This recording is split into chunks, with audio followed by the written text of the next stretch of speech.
All right, now in this example of limiting reactant problem, you're also being asked for an amount that gets produced at the end of the reaction. So we're going to look at this example just so that we can make sure we're applying our knowledge of stoichiometry throughout the whole unit.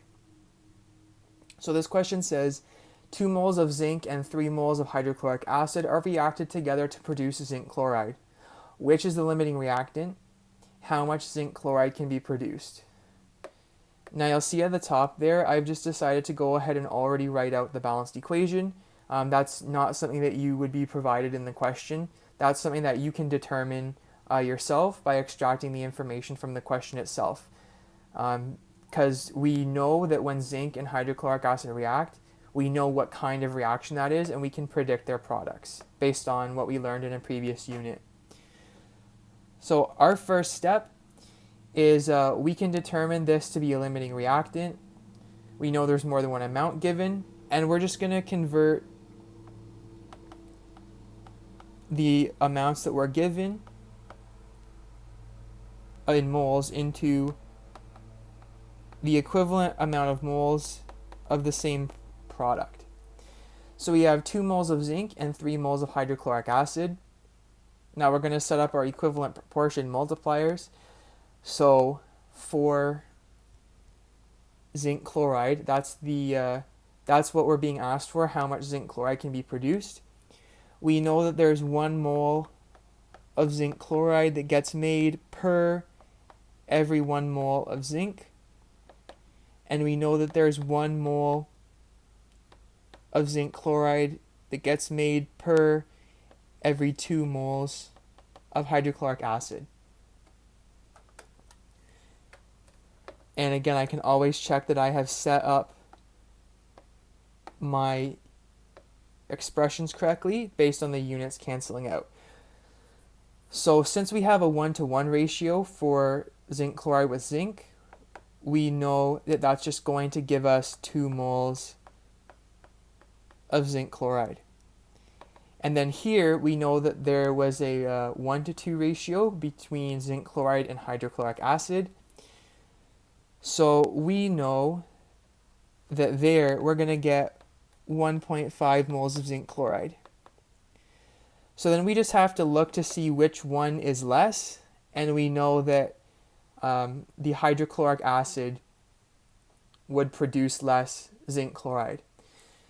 So therefore, hydrochloric acid is the limiting reactant, and zinc is what we have in excess. So in this reaction, what that means is that all of the hydrochloric acid would run out, but there would still be zinc left over, unreacted, in the formation of zinc chloride and hydrogen gas. So we know that HCl is the limiting reactant, and now we want to know how much zinc chloride can be produced. So we already know that 1.5 moles of zinc chloride can be produced. So now we just want to know what's the, because we've already kind of performed some stoichiometry there, now we just want to know what amount. So we know that moles equals mass over molar mass. Therefore, mass equals moles times molar mass. So 1.5 moles of zinc chloride,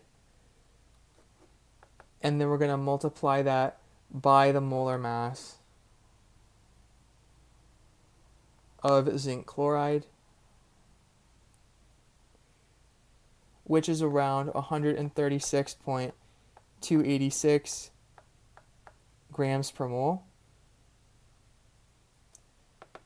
So again, the units in moles there are going to cancel out.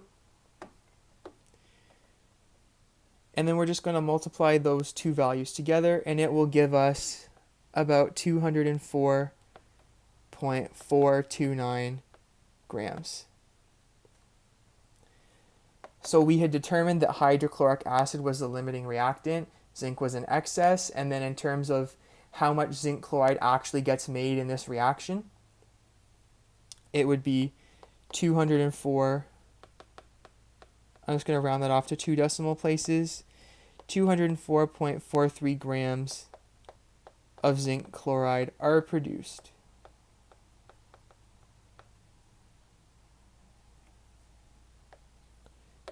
So just pay attention there to what we were doing. So we went to our question, we set up our balanced chemical equation, and we know how to go from form to name and name to formula. We know how to predict the products. We know how to balance.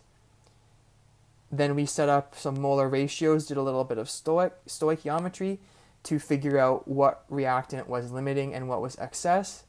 And then based on the limiting reactant, we use that one to determine the actual amount of the given product that gets produced. So we know that in the end it's around 204.43 grams.